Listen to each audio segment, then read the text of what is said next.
रात का सन्नाटा काठमांडू शहर पर हावी हो चुका था। हल्की बारिश के बाद सड़कों पर एक ठंडक सी फैल गई थी। नई सड़क से गुजरते हुए अमित ने घड़ी देखी, रात के 1 बज रहे थे। उसका घर बालाजू में था, लेकिन आज रास्ते में शॉर्टकट लेने के लिए उसने एक पुरानी सुनसान सड़क पकड़ ली। यह सड़क मैती देवी मंदिर के पास से होकर गुजरती थी, जहां लोग जाने से डरते थे। कोई भूत नहीं होता, अमित ने बुदबुदाते हुए बाइक आगे बढ़ाई। मगर जैसे जैसे वह आगे बढ़ता गया, माहौल अजीब होता गया। सड़क पर घना कोहरा था। पेड़ों की शाखाएं अंधेरे में किसी अजीब आकृति की तरह दिख रही थीं। हवा में हल्की हल्की सड़ांध थी, जैसे कुछ सड़ रहा हो। अचानक उसकी बाइक की हेडलाइट के सामने एक परछाई आई। अमित ने झटके से ब्रेक लगाया। सामने एक आदमी खड़ा था, कद लंबा, दुबला पतला, और सबसे अजीब बात, उसका सिर उसकी बगल में था। उसका चेहरा छाती पर था, बड़ी अंधेरी आंखें और एक भयावह मुस्कान।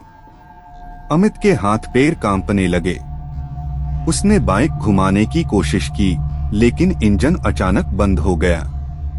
ककक, कौन हो तुम? उसने कांपती आवाज में पूछा। वह आकृति कुछ नहीं बोली।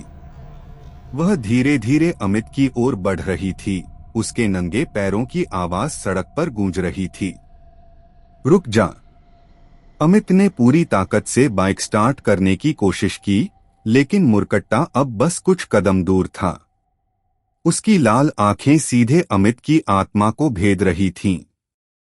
अमित ने हड़बड़ाकर बाइक छोड़ दी और अंधेरे में दौड़ पड़ा।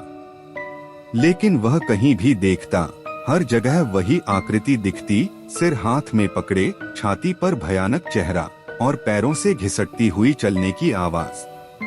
भागते भागते अमित को महसूस हुआ कि वह एक अजीब भूल भुलिया में फंस चुका है।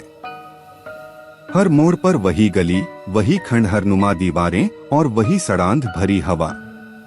तभी अचानक सामने मंदिर की घंटी बजी। अमित दौड़ते हुए मंदिर के पास पहुंचा और अंदर घुसते ही जोर से दरवाजा बंद कर दिया।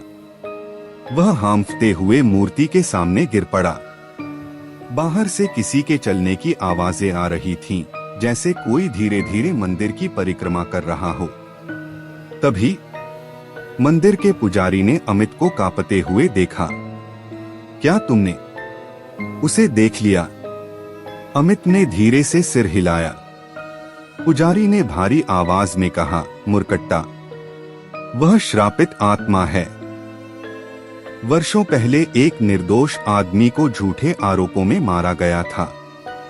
उसे लोगों ने इस मंदिर के पास सिर काटकर फेंक दिया था। उसकी आत्मा अब अपने सिर के साथ भटकती रहती है। अमित के रोंगटे खड़े हो गए। पुजारी ने कहा, यह आत्मा हर उस इंसान को अपना शिकार बनाती है जो रात के समय इस सड़क से गुजरता है। अमित को समझ नहीं आया कि वह क्या करे। पुजारी ने उसे एक रक्षा सूत्र दिया और कहा, यह पहन लो और सीधे घर चले जाओ। पीछे मुड़कर मत देखना, वरना वह तुम्हें अपने साथ ले जाएगा। अमित ने रक्षा सूत्र पहना और दौड़ता हुआ मंदिर से बाहर निकला। उसने देखा कि उसकी बाइक अभी भी वहीं खड़ी थी। आसमान में अजीब सा अंधेरा छाया हुआ था, जैसे कोई छाया उसके ऊपर मंडरा रही हो। वह बाइक पर बैठा और पूरी ताकत से एक्सीलरेटर घुमाया, लेकिन रास्ते में उसे फिर से वही अजीब फुसफुसाहट सुनाई देने लगी। तू बच नहीं पाएगा। अमित ने पीछे मुड़कर देखने की कोशिश की, लेकिन पुजारी की बात याद थी। उसने पूरी स्पीड से बाइक भगाई और आखिरकार घर पहुंचा। दरवाजा बंद करके वह सीधे अपने कमरे में चला गया। अमित ने चैन की सांस ली और पानी पीने के लिए उठने लगा। तभी खिड़की से बाहर देखा। अंधेरे में एक आकृति खड़ी थी। सिर उसकी बगल में था और उसकी लाल आंखें चमक रही थीं। अमित की चीख पूरी रात गूंजती रही। क्या आपने कभी अंधेरे में किसी को महसूस किया है? हो सकता है मुरकट्टा अब भी काठमांडू की रातों में भटक रहा हो। कैसी लगी यह कहानी? पसंद आई हो तो लाइक, शेयर और सब्सक्राइब करें। धन्यवाद।